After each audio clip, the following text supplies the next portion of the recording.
Et c'est ici que commence ma garde de lecture. Et c'est ici que commence ma garde de lecture. Kingdom, saison 5, épisode 9. La colline du jugement.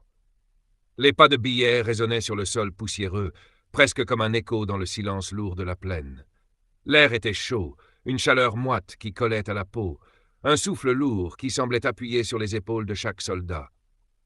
Il marchait d'un pas rapide, presque nerveux, son regard scrutant l'horizon, se posant sur chaque visage, chaque mouvement. Ces soldats, eux aussi, étaient tendus. Leurs yeux balayaient constamment l'environnement, guettant le moindre signe de danger, d'une menace imminente qui pourrait surgir de l'ombre des buissons ou des collines lointaines. Il y avait une odeur âpre dans l'air, l'odeur de la terre sèche, du métal, des sueurs des hommes. Mais au fond, une autre odeur, plus terreuse, presque animale, marquait l'ambiance. C'était celle de l'incertitude, un parfum de peur à peine dissimulé. Les soldats parlaient à voix basse, mais leur voix portait dans cette brise étouffante. Les mots étaient chargés de tension, de ce malaise que l'on sent dans l'air avant une tempête. « Ceux de la gauche », murmura l'un. « Ces fous derrière, ils ne sont pas comme nous. » Ils ne disaient pas cela pour faire peur, mais pour avertir. Leurs pas martelaient le sol à l'unisson, mais il n'y avait plus cette énergie collective, cette certitude dans l'action. Non, ils marchaient comme des hommes aux pieds lourds, comme si l'horizon leur cachait un danger bien plus grand que ce qu'ils pouvaient imaginer. B.I., lui, était pris entre ses réflexions et les paroles de ces hommes. Il savait que leur mission ne serait pas facile. La façon dont ces soldats parlaient des groupes voisins, du clan Zeno, du clan Saki, ne faisait qu'ajouter à son angoisse. Ces noms sonnaient comme des avertissements. Zeno, un groupe aussi sauvage qu'impitoyable, des animaux assoiffés de sang, prêts à tout pour un combat. Et Saki, derrière eux, le froid d'une certitude s'empara de B.I. Ce n'étaient pas des combattants ordinaires, c'étaient des créatures qui obéissaient à des instincts brutaux. La tension de l'instant semblait s'alourdir encore, chaque souffle devenant plus difficile à prendre, chaque mouvement plus lourd. Soudain, un changement brutal dans l'atmosphère. Le murmure des soldats se tut et une ombre imposante se dessina devant eux. Les bruits de pas cessèrent, le vent sembla se figer dans l'air. Puis, l'énorme silhouette du général Kanki apparut, une présence écrasante, indiscutable. L'instant sembla se suspendre, comme si le temps lui-même avait décidé de faire une pause. Kanki avançait avec Marine, son lieutenant, à ses côtés, traversant la troupe comme une vague déferlante. Tout autour de lui semblait s'éclairer d'une lumière étrange, comme une sorte de halo menaçant. Il n'y avait pas d'agitation, pas de cri d'enthousiasme, juste un silence qui pesait plus lourd que toutes les armes du monde. Le général Kanki, aussi calme que redoutable, ne dit rien au début. Il s'arrêta, ses yeux balayant lentement la scène, posant un regard glacé sur chaque soldat, comme si sa simple présence suffisait à imposer le silence. Puis, d'une voix grave, presque douce, mais terriblement autoritaire, il parla. « Calmez-vous, je ne suis pas ici pour me battre. » Le son de sa voix coupa l'air comme une lame, et la tension, déjà palpable, sembla s'intensifier. Un frisson parcourut la colonne. « J'ai un problème à régler, » continua-t-il, et son ton ne laissait aucune place à la discussion. L'esclave à droite a foutu de la merde. À ces mots, Billet ressentit une vague de malaise envahir son corps. Ses muscles se tendirent, et il chercha un instant les regards de ses soldats, tout figés, choqués comme pétrifiés par la présence du général. Les mains de Billet se crispèrent autour de sa propre arme, presque inconsciemment. Il n'avait pas vu venir cela. Il n'avait pas prévu que Kanki lui-même vienne régler une situation aussi ambiguë. Cela n'augurait rien de bon. Les mots du général étaient lourds de menaces implicites. Et Billet, bien qu'habitué à lire les signes du stress chez ses soldats, se sentait soudainement désemparé. Son esprit courait à toute vitesse, cherchant à comprendre ce qui se passait réellement, ce qu'il avait raté, et pourquoi Kanki semblait si calme, si détaché de tout ce qui se passait autour de lui. La peur, pourtant, n'avait pas disparu. Elle était toujours là, tapie dans l'ombre des regards, prête à se libérer dans l'instant suivant. Le général Kanki ne perdit pas de temps. Il tourna les talons avec Marine à ses côtés, disparaissant aussi soudainement qu'il était apparu, laissant derrière lui une armée figée, une armée qui attendait encore la suite des événements. Les soldats de part et d'autre se regardèrent, cherchant à déchiffrer cette rencontre. Un autre changement se produisit, aussi rapide qu'inattendu. L'image se déplaça. Tout d'un coup, la scène se modifia, et la silhouette menaçante du général Keisha apparut, entouré de ses vassaux. Zhao, le général Kisui.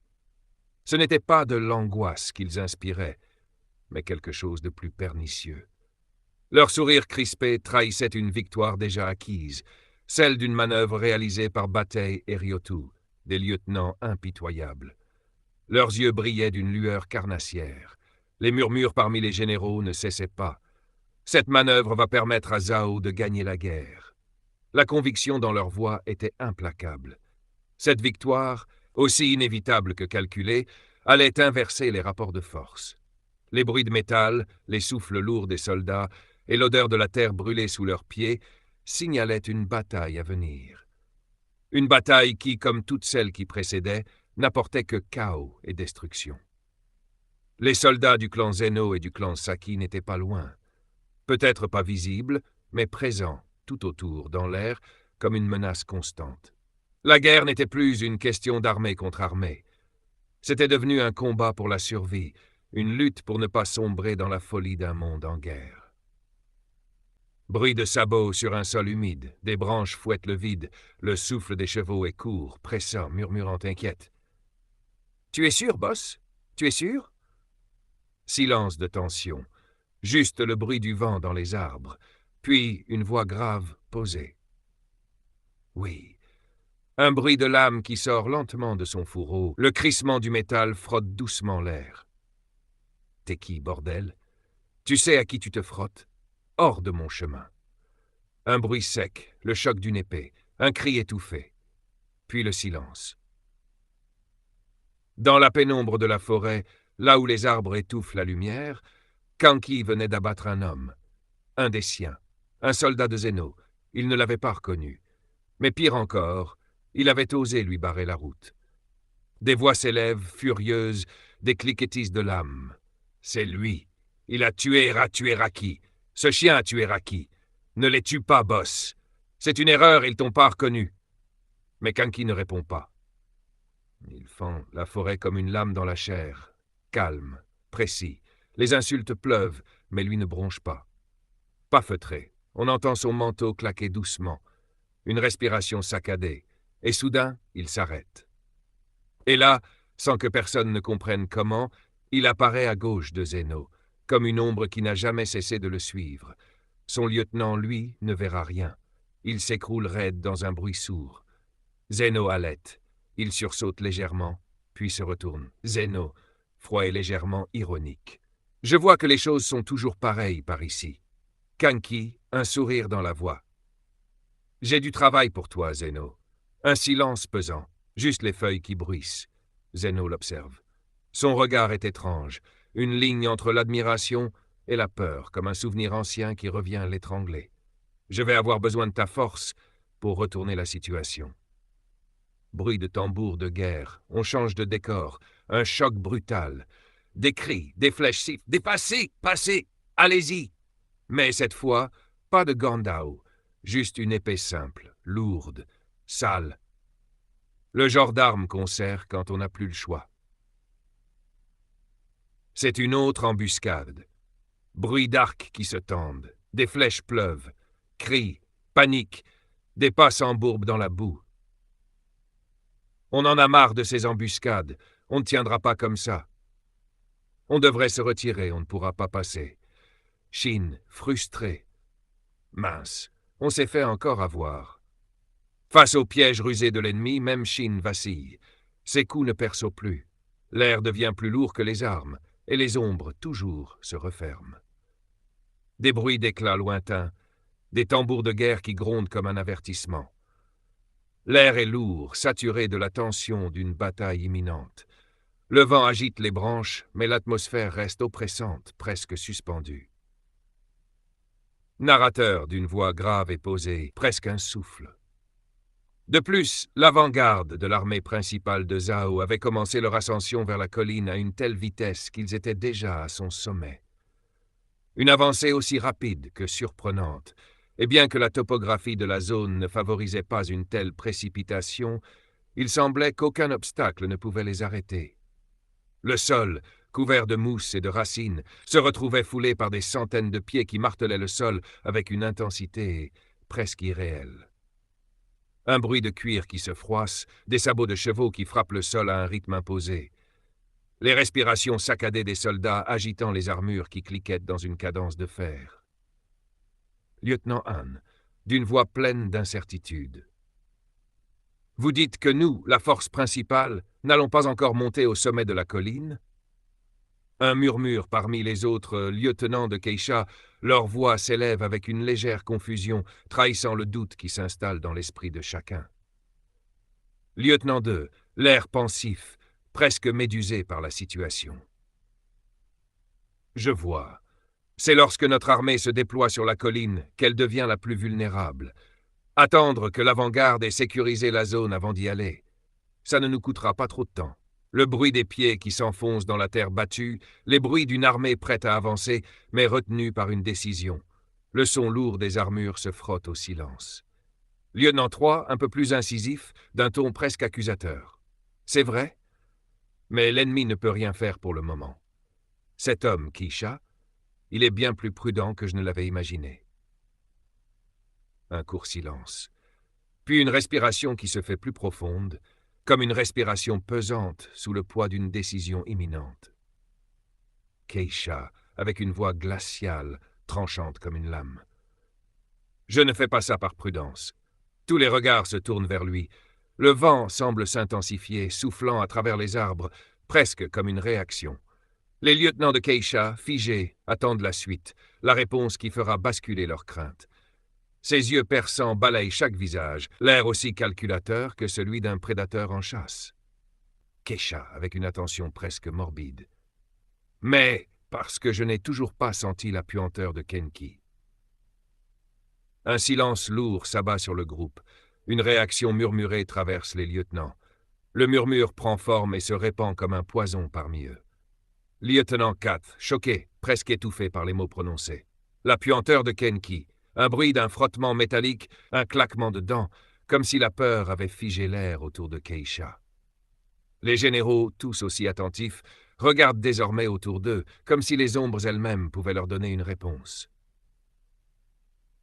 Et alors, Keisha les guida sur une petite colline, un monticule qui offrait une vue imprenable sur le champ de bataille. La brume qui flottait au-dessus de la vallée donnait l'impression que la guerre elle-même était suspendue dans l'air, prête à exploser. Les lieutenants se regroupent autour de lui, scrutant l'horizon. Le silence semble se charger de menaces invisibles. Le bruit soudain d'un cri fort et bestial fendant l'air. L'inquiétude se fait palpable. Un cri. Non, un hurlement.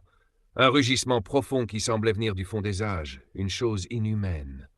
Ce cri provient de la droite. Keisha tourne la tête avec la rapidité d'un serpent qui détecte une proie. Les bruits de la bataille dévalent sur eux comme une vague déchaînée. Des éclats de métal, des hurlements, et l'odeur du sang se répandent dans l'air. Devant eux, la scène se déploie comme un tableau macabre. L'armée de Zhao est massacrée. Leur chair est déchiquetée par les lames de Zénon et de ses hommes, qui dévalent la colline comme des prédateurs affamés. Chaque coup porté est un éclat de lumière cruel, et chaque corps qui tombe vient se briser dans un bruit sourd. Des bruits de chair qui se déchirent, des cris qui se mêlent à ceux des corbeaux. Le sol se teinte de rouge. Zénon, d'une voix impitoyable hurlant à ses hommes. « Tuez-les tous !» Les éclats métalliques résonnent sur les os brisés. Les soldats de Zhao n'ont même pas le temps de réagir, tant l'attaque est brutale. Keisha observe, son visage impassible. Une brume légère plane sur la plaine, déchirée par les cris lointains et les tambours de guerre. Le sol tremble sous les pas des armées en mouvement. Le vent soulève des bannières tachées de sang. Soldats haletant, presque furieux. Le Zéno et ses hommes, là, vous les voyez? Ils vont nous voler la vedette.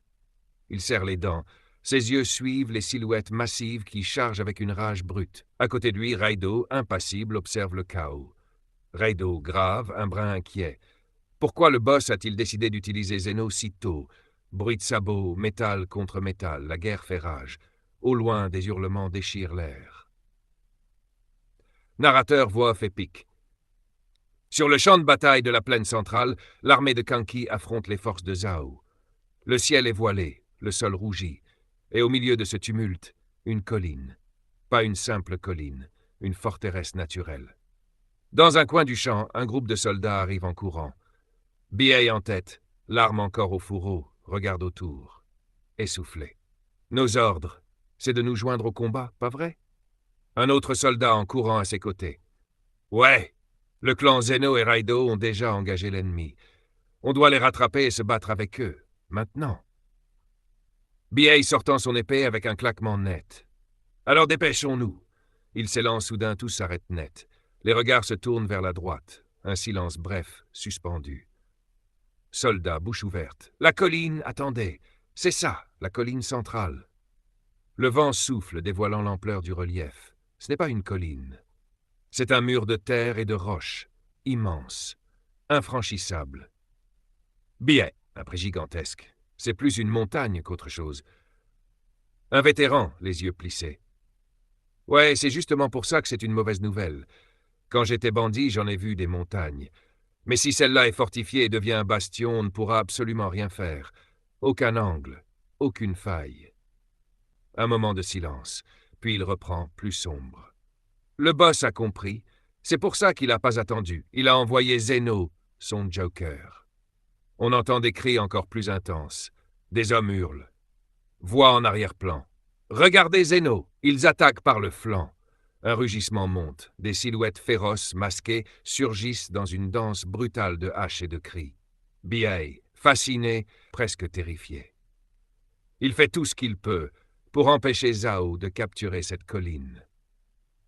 Et c'est ici que se termine ma garde de lecture.